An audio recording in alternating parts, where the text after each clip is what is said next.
Hey guys, तो आज हम फिर से आप सभी के लिए लेकर आ चुके हैं क्लास 12 के फिजिक्स का जो 4th चैप्टर चल रहा है, गतिमान आवेश तथा चुंबकत्व, उसका लेक्चर नंबर 8 है शायद। आज के इस लेक्चर में हम लोग क्या करने वाले हैं, एम्पियर का परपति नियम से संबंधित कुछ एक इंपॉर्टेंट न्यूमेरिकल पढ़ेंगे। देखिए, कुछ लोग कहते हैं सर आप पहले सभी चैप्टर्स का न्यूमेरिकल कराओ तब इसका कराएं। देखो, मैं सोच रहा हूँ जो इंपॉर्टेंट न्यूमेरिकल्स हैं, जो उस फार्मूला से संबंधित हैं, 2-4-5 न्यूमेरिकल करा देंगे तो फार्मूला आपको याद हो जाएगा। कैसे उस फार्मूले का यूज किया जाता है वो आपको समझ में आ जाएगा। हालांकि मैं प्रैक्टिस कराऊंगा, कल शाम को 2-2.5-3 घंटे का मैं प्रैक्टिस क्लास लिया था। चैप्टर नंबर 1 के करीब काफ़ी अच्छे न्यूमेरिकल्स कराया था मैंने। इसी तरह से सभी चैप्टर्स के कराऊंगा, लेकिन हाँ, साथ साथ में करते चलेंगे तो बढ़िया होगा। देखो, एक बात मेरी सुन लो, मेरे पास अनुभव है। आप लोग जैसे मैं पढ़ा रहा हूँ वैसे पढ़ते रहिए, सिलेबस कंप्लीट होगा। फिजिक्स में 2 क्लासेज लग रही हैं ना, जल्दी हो जाएगा सिलेबस, पता ही नहीं चलेगा सिलेबस कैसे हो गया आप लोगों को। बस डेली पढ़ाई करते रहना, डेली की डेली। एक दिन भी आपको ऐसा नहीं है कि लेक्चर को बंद करना है। डेली जितनी पढ़ाई जा रही है उतना पढ़ाई करना है। और संडे को टेस्ट है चैप्टर नंबर 1 का, याद रखना है। अल्फा इंस्टीट्यूट ऐप पर टेस्ट होगा, असाइनमेंट टेस्ट होगा। टेस्ट कैसे देना है ये सभी चीज़ें मैं सैटरडे को बताऊंगा।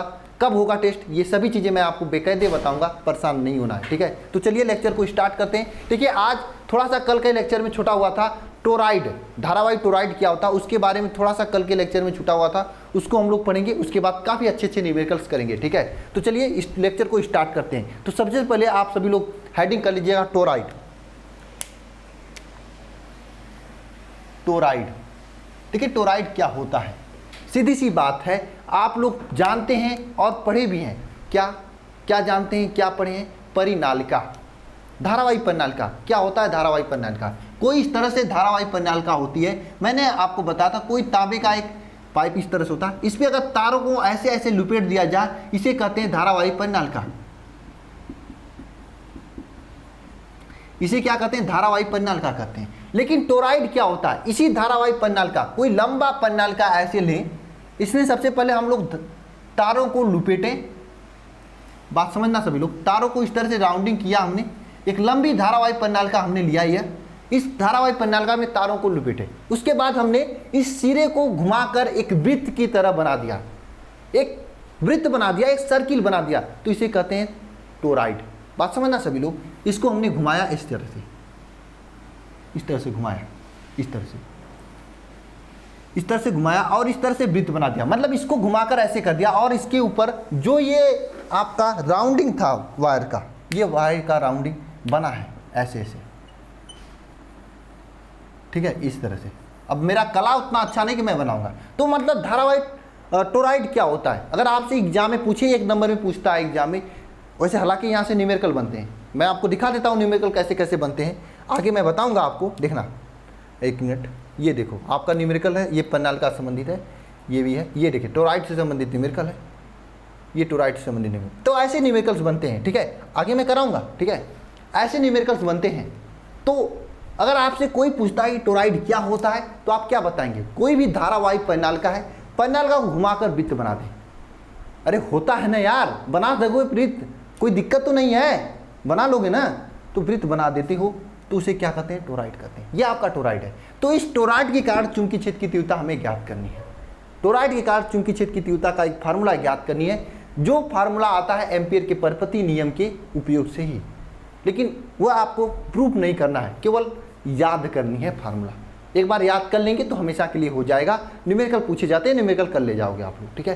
तो टोराइड के कारण चुंबकीय क्षेत्र की तीव्रता क्या होती है, इसको हम लोग लिखेंगे। सबसे पहले हम लोग इसका डिफिनेशन लिख लेते हैं। तो टोराइड क्या होता है? टोराइड एक बंद वलय के रूप में मोड़ी गई परिनालिका होती है। आप लिख सकते हैं बंद वलय के रूप में मोड़ी गई परिनालिका टोराइड कहलाती है। टोराइड कहलाती है।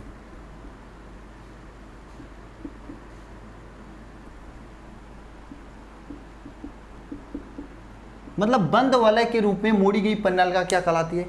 टोराइड कहलाती है। टोराइड किसे कहते हैं? कोई भी परिनालिका है वलय के रूप में मोड़ दें उसे टोराइड कहते हैं। एग्जांपल दिखा दिया ना, परिनालिका बता दिया मैंने, परिनालिका लंबी परिनालिका उसको घुमाकर मिला दिए तो वो टोराइड हो गया, ठीक है। अब देखिए कोई भी टोराइड है, टोरॉइड के भीतर किसी भी बिंदु पर उत्पन्न चुंबकीय क्षेत्र की तीव्रता कैसे ज्ञात करते हैं? बात को समझना सभी लोग, बात समझना सभी लोग कि टोरॉइड के भीतर स्थित किसी भी बिंदु पर चुंबकीय क्षेत्र की तीव्रता कैसे ज्ञात करते हैं। हेडिंग कर लेना, टोरॉइड के भीतर, टोरॉइड के भीतर किसी भी बिंदु पर चुंबकीय क्षेत्र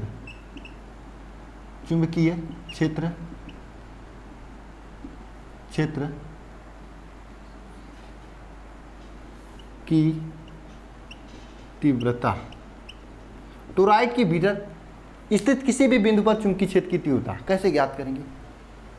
पता है उसका फार्मूला होता है चुंबकीय क्षेत्र B is equal to μ0 NI upon 2πr। Sir ये पाई आर क्या होता है समझाऊंगी। मैंने आपको बताया कोई भी पंजालगा को अगर वृत्त के रूप में ऐसे मोड़ दें तो वह वृत्त के रूप में मोड़ने के बाद जो बनता है इसे धारावाही टोरॉइड कहते हैं। इस पे वायरिंग होता है, तारों का वायरिंग होता है इस तरह से। ये आपका वृत्त के रूप में टोरॉइड है। तो वृत्त के टोरॉइड के कारण इसके अंदर किसी भी बिंदु पर चुंबकीय क्षेत्र की तीव्रता इस फार्मूले से ज्ञात करते हैं। फार्मूला है μ0 NI अपान 2πr। अब देखना ये R जो है इसकी त्रिज्या है, ये R जो है इस टोरॉइड की क्या है? त्रिज्या है। और I क्या है? इस टोरॉइड में बहने वाली धारा है। R क्या है? टोरॉइड की त्रिज्या। ये R आपकी टोरॉइड की त्रिज्या है और ये I क्या है? टोरॉइड में बहने वाली धारा है, ठीक है। और देखना ये N क्या है? टोरॉइड में फेरों की संख्या। N क्या है? टोरॉइड में फेरों की संख्या है। और ये 2πr μ ये सब चीजें आप जानते हो। B क्या है? चुंबकीय क्षेत्र की तीव्रता। तो हम किसी भी क्वेश्चन में अगर आपसे कोई भी क्वेश्चन पूछे, कोई भी टोरॉइड है, टोरॉइड के अंदर किसी भी बिंदु पर अगर चुंबकीय क्षेत्र की तीव्रता ज्ञात करने के लिए कहे तो आप इस फार्मूले का यूज करेंगे μNI अपान 2πr। इस फार्मूले का यूज करके आप इजीली ज्ञात कर सकते हैं किसी भी टोरॉइड के कारण चुंबकीय क्षेत्र की तीव्रता। और एग्जाम में क्वेश्चन बने हैं इसलिए मैं आपको क्वेश्चन लेकर आया हूँ, ठीक है। चलिए क्वेश्चन को करते हैं, समझ में आ जाएगा। देखिए आप लोग ये मत करना सब चैप्टर नंबर 4 के क्यों न्यूमेरिकल करा रहे हो। अरे न्यूमेरिकल कराने से आपकी प्रैक्टिस होती है, आपको ये फार्मूला याद हो जाएगा 2-3 न्यूमेरिकल करने के बाद। और PDF में दे दूंगा तो पढ़ लोगे, अच्छा रहेगा। साथ साथ में न्यूमेरिकल करो, उसके बाद प्रैक्टिस करनी। देखिए जितना भी पढ़ लो कम है। और रही टेंशन सिलेबस की बात, तो सिलेबस को आपका टेंशन लेना ही नहीं है। नवंबर तक मैंने कहा ना सिलेबस कंप्लीट करूँगा यार। 2 क्लासेस चलिए फिजिक्स की, मैं पढ़ा रहा हूँ याद है। अब मुझे 4 ही चैप्टर पढ़ाना ना, बाकी वो सर कंप्लीट कर देंगे आगे की। उसके बाद भी मैं आगे का चैप्टर पढ़ाऊँगा, सर के अलावा भी पढ़ाऊँगा, मैं भी लास्ट तक जाऊँगा वो, ताकि आप लोगों का रिवीजन अच्छा हो।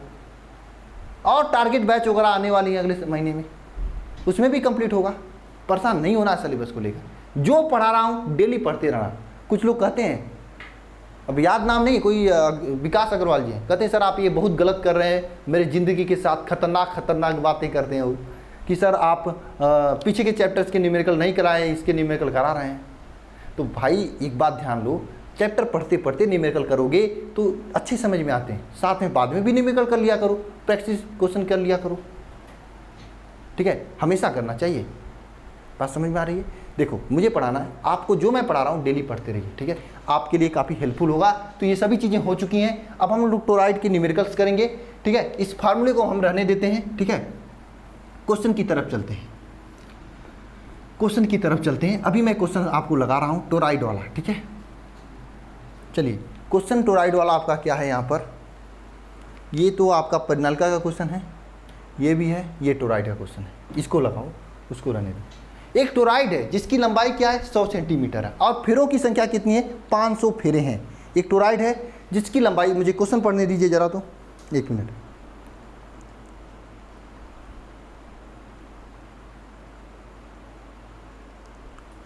हाँ ये क्वेश्चन देखना सभी लोग। एक टोरॉइड है जिसकी लंबाई क्या है 40 सेंटीमीटर है। एक टोरॉइड है जिसकी लंबाई, नहीं इसके पहले वाला ही क्वेश्चन कर डालिए, पहले ये करिए उसके बाद उसको करते हैं। चलिए क्वेश्चन पढ़िए क्या है। एक टोरॉइड है जिसकी माध्य त्रिज्या 10 सेंटीमीटर है। माध्य त्रिज्या 10 सेंटीमीटर है। बात आ गई त्रिज्या की, तो त्रिज्या क्या होती है? R होती है। तो यहाँ पे लिखेंगे R = 10 सेंटीमीटर। यहाँ पे आपको दिखाई दे रहा है r इक्वल टू 10 सेंटीमीटर, ठीक है, 10 सेंटीमीटर है माध्य त्रिज्या, ठीक है। अब देखिए इस सेंटीमीटर को मीटर में चेंज करना है, मैंने आपको बताया था 10⁻² का गुणा किया जाता है, ये मीटर में हो गया, ठीक है। आगे देखना, इसमें 500 फेरे हैं, यानी इक्वल टू कितने हैं 500 फेरे, 500 फेरे हैं, उसमें 500 फेरे हैं। टोरॉइड की कुंडली में बहने वाली धारा I इक्वल टू 0.1 एम्पियर है। क्वेश्चन को पढ़ना सभी लोग। टोरॉइड के कुंडली में बहने वाली धारा 1 एम्पियर है, तो टोरॉइड के अंदर चुंबकीय क्षेत्र B का मान ज्ञात करना है आपको। टोरॉइड के अंदर चुंबकीय क्षेत्र B का मान ज्ञात करना है। इजी है क्वेश्चन, इजी है एकदम, क्वेश्चन इजी है। क्वेश्चन क्या है, इजी एकदम, आप सभी के लिए आसानी से आप लोग ज्ञात कर सकते हो इस फार्मूले में रखकर। कैसे रखोगे, चुंबकीय क्षेत्र B इक्वल टू हो जाएगा μ0/2π, इसको अलग रखते हैं, ठीक है। यहाँ पर रखते हैं n का मान कितना है 500 फेरे हैं, तो 500 लिखेंगे। I क्या है, धारा कितना है 0.1 एम्पियर, 0.1 एम्पियर लिख दिए। नीचे क्या है 2π आ गया है, r मतलब त्रिज्या कितना है 0.1 मीटर है, ठीक है। ये त्रिज्या भी आपकी 0.1 ही मीटर है। इसको आप इस ऐसे भी लिख सकते हो 10 × 10⁻², ये है। आप इसे सॉल्व करोगे तो टोरॉइड के कारण उत्पन्न चुंबकीय क्षेत्र की तीव्रता आ जाएगी। टोरॉइड के कारण उत्पन्न चुंबकीय क्षेत्र की तीव्रता क्या हो जाएगी, आ जाएगी। बोलिए समझ में आया सभी को, बोलिए समझ में आया सभी को। इसे सॉल्व करोगे टोरॉइड के कारण उत्पन्न चुंबकीय क्षेत्र की तीव्रता आ जाएगी। सॉल्व कैसे करोगे, 10⁻² है, 10⁻1 है, तो ये आपका ये क्या हो जाएगा, ध्यान देना, चुंबकीय क्षेत्र B इक्वल टू μ0/2π, यहाँ पर हो जाएगा इंटू 500 इंटू 0.1 अपान ये भी 0.1 हो जाएगा। ये आपका 10⁻1 होगा, इसे आप लोग 0.1 लिख सकते हो, तो ये 0.1 हो जाएगा। ये 0.1 से 0.1 कटेगा। ये μ0/2π का वैल्यू क्या होता है 2 × 10⁻7 ये होता है, इंटू 500, ठीक है, इंटू 500। तो यहाँ से क्या हो जाएगा 5 दूनी 10, 1000 हो जाएगा, इंटू 10⁻7, यहाँ पे 10⁻4। ये आपका वेबर प्रति मीटर स्क्वायर, ये आपका आंसर आ जाएगा चुंबकीय क्षेत्र B का मान। चुंबकीय क्षेत्र B का मान ये आंसर आ जाएगा। इस तरह से इसका न्यूमेरिकल किया जाता है फार्मूले पर रखकर, ठीक है। बात समझ में आई सभी को। एक पॉइंट लिखना सभी लोग, पॉइंट क्या लिखना है आप लोगों को, लिखना है आप लोग टोरॉइड में ही पॉइंट लिखना सभी लोग। टोरॉइड के बाहर किसी भी बिंदु पर चुंबकीय क्षेत्र की तीव्रता का मान 0 होता है।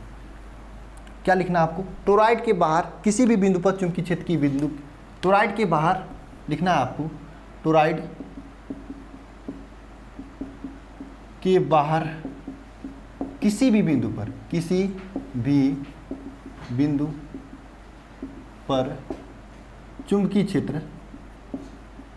चुंबकीय क्षेत्र का मान 0 होता है। टोरॉइड के बाहर किसी भी बिंदु पर चुंबकीय क्षेत्र का मान 0 होता है। टोरॉइड के बाहर किसी भी बिंदु पर चुंबकीय क्षेत्र का मान क्या होता है 0 होता है। क्वेश्चन को हटा देते हैं हम, ठीक है। टोरॉइड के बाहर किसी भी बिंदु पर चुंबकीय क्षेत्र का मान 0 होता है। ये आप सभी लोग लिखना, ठीक है।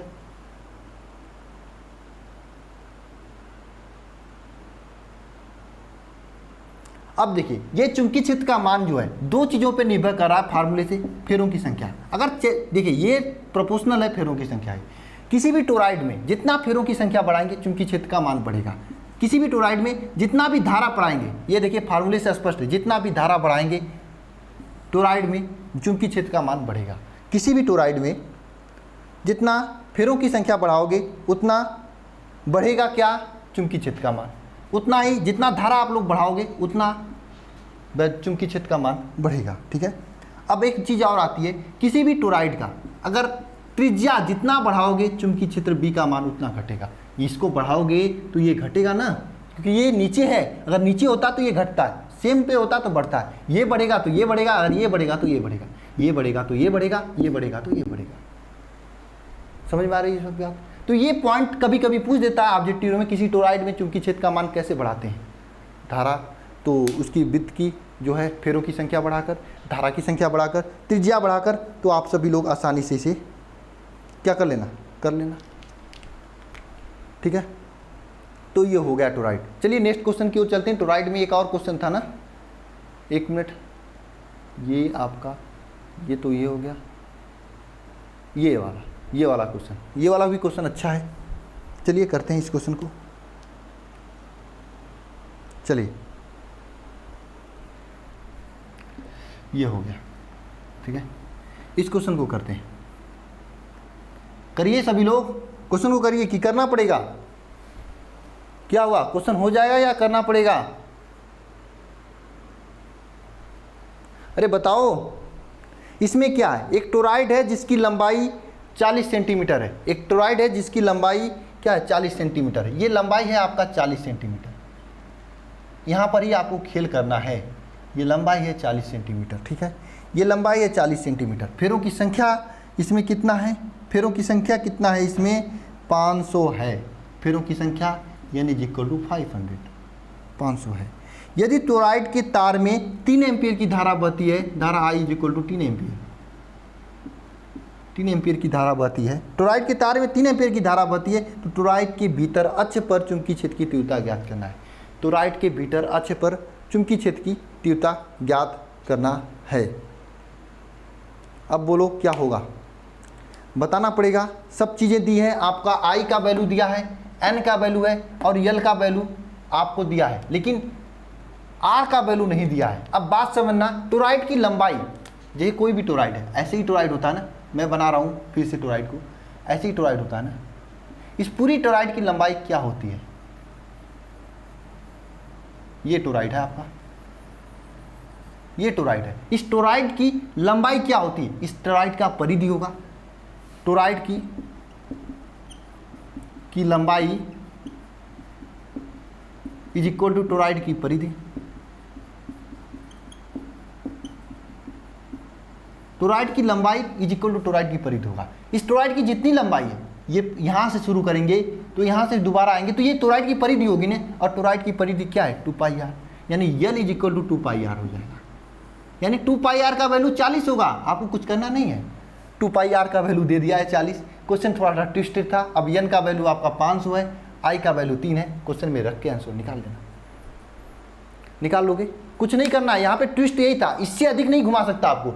इस टोरॉइड की लंबाई दे देगा तो 2πr के बराबर होगा। क्योंकि देखिए यहाँ से शुरू कर रहे हैं टोरॉइड की लंबाई नापने, फिर यहाँ पर आ जाए तो ये पूरी इस वृत्त की परिधि चलिए, परिधि का मान होता है 2πr, 2πr यहाँ पे होता है।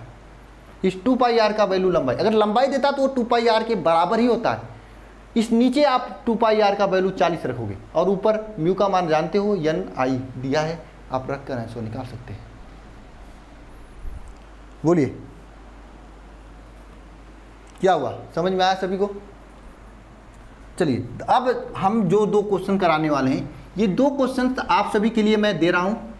हाँ नहीं दे नहीं रहा हूँ, करा दे रहा हूँ, ठीक है, करा दे रहा हूँ। ये दोनों के दोनों क्वेश्चन धारावाहिक परिणालिका पर आधारित है। धारावाहिक परिणालिका लास्ट लेक्चर में हम लोग पढ़ चुके थे। धारावाहिक परिणालिका के कारण चुंबकीय क्षेत्र की तीव्रता क्या होती है? μ0 ni होता है, आपको मालूम है। तो इसी धारावाहिक परिणालिका पर आधारित ये सभी क्वेश्चंस हैं, ध्यान देना सभी लोग।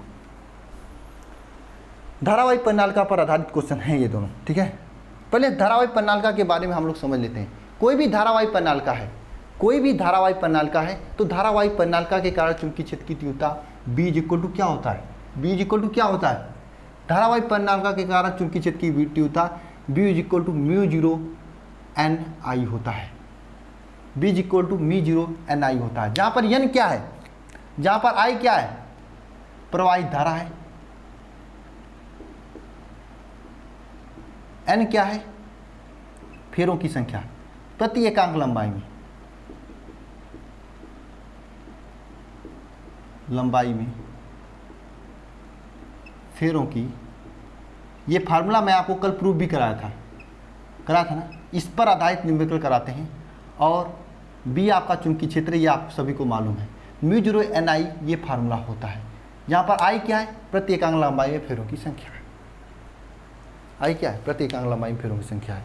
तो चलिए न्यूमेरिकल को करते हैं, तब समझ में आएगा।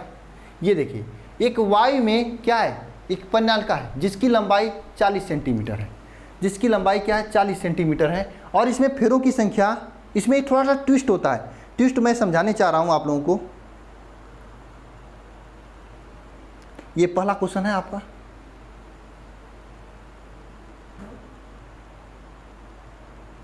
नहीं ये इस पहले ये वाला क्वेश्चन कीजिए आप सभी लोग, चलिए ये वाला क्वेश्चन कीजिए, ठीक है। फर्स्ट क्वेश्चन, ये क्वेश्चन थोड़ा इजी है, वो क्वेश्चन थोड़ा सा ट्विस्ट है इसमें, ठीक है। बात समझिए सभी लोग। एक मिनट, मुझे थोड़ा सा क्वेश्चन को उस साइड कर लेने दीजिए। क्वेश्चन कीजिए सभी लोग।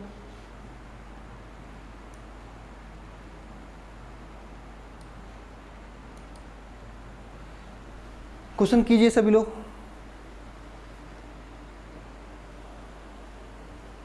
क्वेश्चन पढ़िए सभी लोग। क्या है, एक प्रणालिका है, प्रणालिका के जो है 40 सेंटीमीटर इस प्रणालिका की लंबाई है, यानी यहाँ पे प्रणालिका, यहाँ पे मैं सॉल्व कर रहा हूँ क्वेश्चन को, यहाँ पे लंबाई क्या दिया है 40 सेंटीमीटर दिया है, प्रणालिका की लंबाई 40 सेंटीमीटर है, लंबाई 40 सेंटीमीटर है और 600 फेरे हैं, यन का वैल्यू आपका 600 है, फेरे 600 फेरे हैं। तार में 2 एम्पियर की धारा बह रही है, I इज इक्वल टू क्या है 2 एम्पियर, 2 एम्पियर की धारा प्रवाहित हो रही है। तो तार के भीतर चुंबकीय क्षेत्र की तीव्रता का मान ज्ञात करना है, B का मान ज्ञात करना है।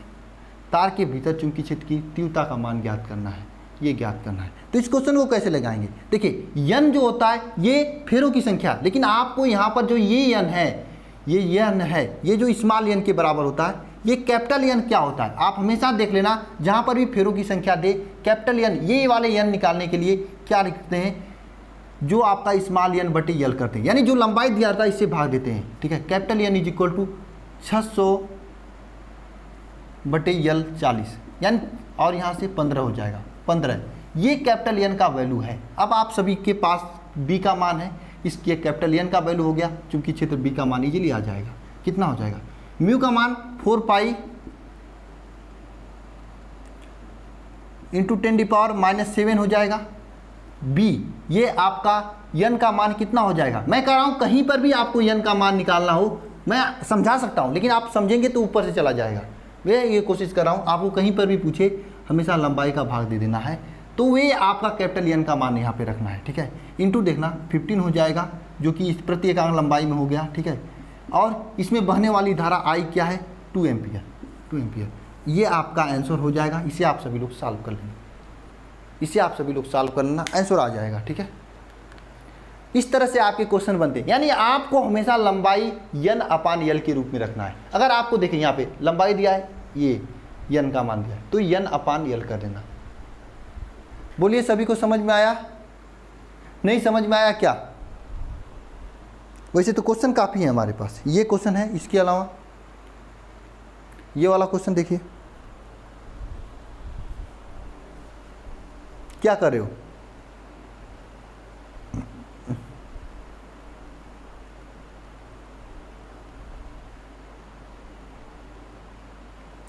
हो जाएगा कि नहीं? नहीं हो पाएगा, करा दें, चलिए करा देते हैं, कुछ लोगों को नहीं होगा तो दिक्कत होगी। क्वेश्चन को पढ़िए सभी लोग।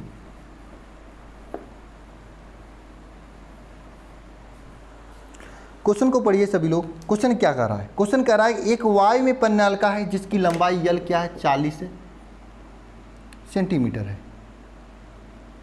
सेमी है, 40 सेंटीमीटर है, ठीक है, ये हो गया। तार में फेरों की संख्या स्मॉल एन कितना है 500 है, 500 है, फेरों की संख्या है, ठीक है। तार में फेरों की संख्या 500 हो गया। तार में 1 एम्पियर की धारा प्रवाहित हो रही है, I = 1 एम्पियर, 1 एम्पियर की धारा प्रवाहित हो रही है। तो प्रणालिका के भीतर अक्ष पर चुंबकीय क्षेत्र का मान ज्ञात कीजिए। प्रणालिका के भीतर अक्ष पर चुंबकीय क्षेत्र का मान ज्ञात कीजिए।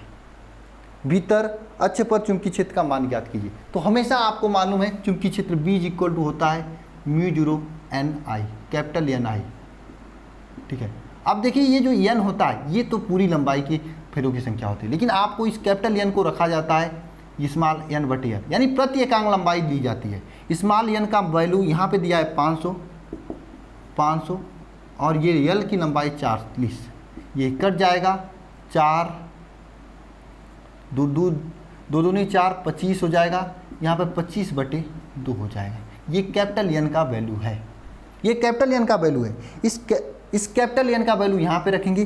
धारा आई का मान 1 एम्पियर दिया ही है, म्यू का मान आप लोगों को पता है, आंसर आ जाएगा म्यू इक्वल टू क्या आ जाएगा 4 पाई इंटू 10⁻⁷, ठीक है, म्यू का मान हो गया। ये आई एन का मान क्या है 25/2 और आई का मान क्या है आप सभी के सामने 1 एम्पियर। आप सभी लोग ये 2 से 2 कट जाएगा, 2 हो जाएगा, 25 दूनी 50, B equal to 50 pi into 10⁻⁷, ये हो जाएगा 50 पाई इंटू 10⁻⁷। इसके आगे आप सभी लोग अपने से सॉल्व कर लेना,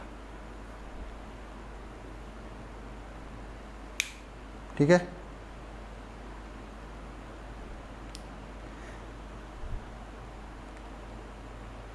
एक गलती हो गई यहाँ पे, ध्यान देना, मैंने यूनिट करेक्शन करना छोड़ दिया, यूनिट करेक्शन करना छोड़ दिया। यहाँ पे 0.40 होगा, 0.40 होगा, 0.40 होगा, ठीक है। यानी यहाँ पर आपका 40 इंटू 10⁻⁻2 होगा। यहाँ पर भी पिछले वाले क्वेश्चन में भी गलती हुई, 10⁻⁻2 होगा, यहाँ पर भी 10⁻⁻2 होगा, यहाँ पर भी 10⁻⁻2 होगा, ठीक है। अब ये -2 10⁻⁻2 ऊपर चला जाएगा तो आपका हो जाएगा यहाँ पर 10⁻2, ठीक है। अब देखिए 10⁻2 से कटपिट होगा 10⁵, ठीक है, ये होगा आंसर।